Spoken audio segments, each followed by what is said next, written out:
Chapter 7. Sorry I'm late. Annie apologized, taking a seat opposite Dr. Myers.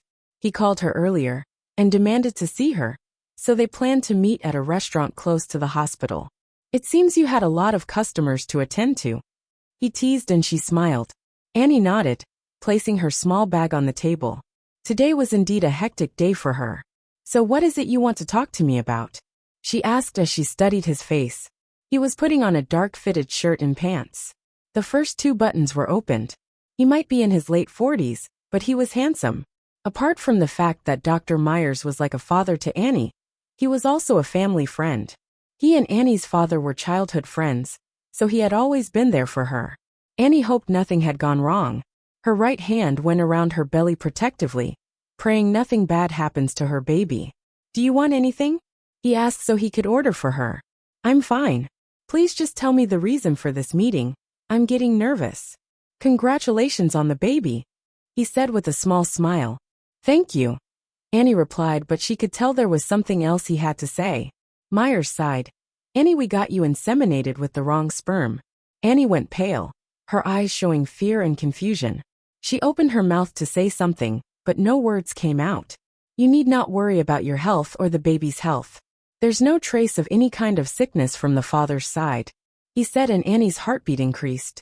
She couldn't help but dread what Dr. Myers had to say next. He reached for her hand, which was cold. He feared for a bit that she was going to pass out.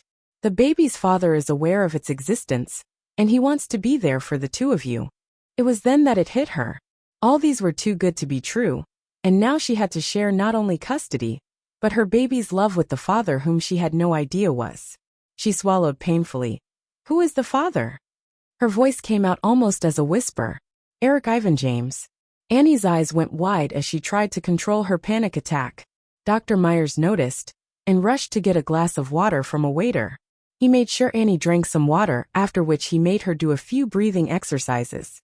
Will he take my baby away from me? She asked, trying to hold back her tears. No, dear, he has good intentions. He wants to be there for you and the baby. Annie did not know what made her ask that question, even when she knew Eric was not that of a horrible person. She dreamt of meeting him one day, but not like this, him being the father of her child. I'm very sorry about everything, Annie. His semen was mixed with that of the donor. I had to come clean to the two of you. The reason Eric is very interested in being there for you and his child is that he cares. This child will be his first fruit, and he wants to be there in every step of the way. He will care for you and will never do anything to hurt you, Dr. Myers said sincerely, and she looked at him with her eyes filled with a certain question. How can he care for her when he knows nothing about her? Ella couldn't describe the joy she felt when Annie gave her the good news. She couldn't help but fantasize on how much she was going to spoil Annie's baby. Ella finished her work as soon as she could so she would go and celebrate with Annie. She stopped by the grocery store before heading to Annie's house. She bought ingredients for dinner, because she promised to make Annie a celebratory dinner. Ella proceeded into Annie's house with a smile on her face, excited to hug the hell out of her friend and congratulate her on the baby. But what she saw was not what she expected. She found Annie sitting on the sofa, deep in thought. Annie did not notice her presence from the time she entered, went to the kitchen to drop the groceries, and came back to the living room. Something was wrong. She took a seat beside Annie, placing a hand on her lap. Hey, when did you arrive? Annie asked, surprised.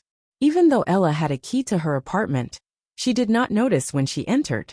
A couple of seconds ago, Ella replied. Now tell me what the matter is. She demanded because she knew Annie was good at changing topics, and she was not going to let go of this one. My baby daddy wants to be in our lives, she said. Ella looked puzzled. I can't even believe I'm calling him that. Annie groaned, running a hand through her hair. The whole point of this idea was to have the baby without any male drama in your life. How did the baby daddy issue come into play? The donor was meant to be unknown, right? And so is you to the donor. Yes, but luck wasn't on my side as I was inseminated with the wrong sperm, Annie said reluctantly, trying to erase a building headache by massaging her head with her right hand. What the? Ella looked furious. Yeah, I had a panic attack when Dr. Myers told me. How well will it be for me to sue my dad's childhood's friend for putting the wrong semen in me? I should have tried harder to stop you from this insane decision, but you were way too determined for me to change your mind. The deed has been done. What's going to happen now? Will you allow him to be in the baby's life? Ella asked. I don't know, but I have no choice, right? She asked, looking at Ella. You don't know him, do you? Ella asked, trying to come up with a plan. Annie whispered. I think we do. What do you mean? Ella asked, a small frown creasing on her forehead. Eric Ivan James is the father. Ella stared at Annie like she had two horns on her head. You're joking, right? This matter is far too serious for me to be telling an expensive joke, Ella. The duo were silent for a while. While Annie thought of how pathetic her life was about to become, Ella was processing what she just heard. Eric Ivan James, what the fucking hell? Ella finally spoke with a smile on her face, which made Annie wonder if her best friend was okay. You've always been the lucky one, Anne. Besides, you should be happy. He's a billionaire, for crying out loud. Not to talk of how hot and sexy he is. Gosh, you guys will make a beautiful baby. Ella couldn't help but say.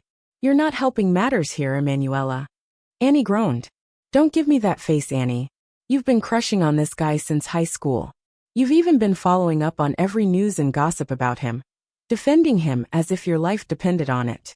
Now you have him on a platter of gold. You should be celebrating, babe. Ella smiled. That is even what makes it more embarrassing, she said as she buried her face in one of the cushioned pillows. Ella removed the pillow from her face. Tell me, Annie, what are you afraid of? I know you did not expect things to turn out this way, but it is what it is, and we need to look at the brighter side of things. I'm just scared, Ella. I'm scared of facing him. I will never be able to keep up with his standard. What if he takes my baby away from me when he or she is born? She said nervously. Ella took her hand in hers and looked into her eyes. You and I know that will never happen. Any sight. Enough of what ifs, Annie. Don't impose any stress on my innocent god baby. Let me go make the two of you something to eat, and then we can talk some more about baby daddy. Annie rolled her eyes. Ella was about to stand up to go make dinner when Annie asked, Did you buy ice cream? Ella replied to Annie with a playful glare, and Annie gave her a puppy dog face. When Ella was about leaving the office, she called Annie to let her know she would stop by at the grocery, and asked if she needed anything. Ella specifically asked if she should get ice cream for her, and she replied with a firm no, that she wasn't in the mood for ice cream. Don't give me that face, Anne. I'm not going back to the grocery store. Ella proceeded to the kitchen with Annie behind her. But your god baby wants ice cream, she pleaded. Don't worry, once my god baby tastes my home-cooked dinner, he or she will forget about ice cream. Or better still, we can give your baby daddy a call. I'm sure he'll provide us with tubs of ice cream. Ella teased as she gathered the ingredients for dinner. Annie rolled her eyes. Ella paused what she was doing and gave Annie a look that showed she just remembered something. Do you know that Eric is my boss's best friend? Chapter 8. Eric could not help but worry about Annie and his child as he waited for Dr. Meyer's feedback on his talk with her. He had no doubt she was going to freak out, but he wanted to be there for her and their little miracle. As at the time Eric left for his apartment, there was no news from Myers. After changing into his nightwear, he got comfortable on his bed and dialed his family doctor, who picked up immediately. Good evening, document, he greeted nervously. Hello, Eric. Sorry for not getting back to you on time. Did she take the news well? Will she be okay? He asked, truly concerned, which earned a smile from Dr. Myers on the other side. She didn't take the news well, Eric. She went pale when I told her, but I was able to calm her down. Maybe you should give her some time to process the news, he advised. Okay, he answered, knowing it was hard for her as well as it was for him. Please, can you give me her phone number, email address, or any other thing I can contact her with? Eric asked. He decided not to leave her a message on Facebook, so she would not think that he was stalking her. Scaring her away would be the last thing he will ever think of doing. I will text you her number. And on that note, be patient with her, and please take very good care of her, or you will have me to deal with. I will, thank you, Doc, Eric assured. Calling Annie now wouldn't be a good idea, Eric thought to himself as he struggled not to dial her number. He wondered if she had someone to lean on, like a friend or her mom. He wished he was there with her, to make her understand that he meant no harm. Eric will be going to Paris for the weekend with Laura, his younger sister, to celebrate her birthday as promised, and he wanted to see Annie before he left. He knew it was too early, but did it anyway. He wanted to let her know he will be there for her. So he unlocked his phone and sent her a text message. He waited for her reply, but there was none till he fell asleep. "I can't believe you made me do this." Ella groaned as she unlocked the door to Annie's home, stepping in with Annie behind her. "Don't blame me. It's your god baby in action," Annie said with her mouth full of strawberry-flavored ice cream. After dinner, Annie kept whining that she wanted ice cream, so they had to go out to buy some. "Thank you for escorting me, Ella. I'm usually not like this. It's just that I was craving ice cream so bad that I couldn't wait for tomorrow," Annie said sincerely. She felt bad for forcing Ella to go with her at this late hour in search of ice cream. Annie needed Ella to drive her because of her eyesight. She was under strict instructions from her optometrist not to drive at night, because her eyesight was usually blurry, and she was in the process of correcting it with the glasses handed to her, which she uses once a while. The last time Annie drove late at night, she almost had an accident, which is why she avoided driving at nighttime. Especially now that she was expecting a baby, she didn't want to risk their lives. "It's okay, babe. What are friends for?" Ella smiled, giving Annie a side hug, before going to the kitchen to place the extra tub of ice cream in the fridge. Ella came back to the living room and found Annie staring strangely at her phone. "What's wrong, Anne? You're looking as if you've just seen a ghost." "I just got a text from an unknown number. It's him," she replied, not looking up from her phone. "Him?" Ella asked. "Eric." Ella made her way towards Annie. "What does it say?" Annie passed her phone to her. "Good evening, Annie. I know it may seem too early to reach out to you, but I couldn't help it. I just want to let you know that you can always count on me. You and our baby mean the world to me. Please don't hesitate to let me know if you need anything. Again, I will like for us to meet before Friday evening, because I'll be leaving for Paris. Please let me know when you'll be free and take very good care of yourself and our baby. Eric Ivan James." "Damn, he's into you already." Ella giggled as she handed Annie back her phone. "He isn't. He's just trying to be nice because I'm carrying his child." "I don't think so, Anne. Just be nice to him. Who knows, you guys may end up liking each other, and you may end up being Mrs. Ivan James." Annie tried to stop her blush. "I don't think I'm his type, Ella.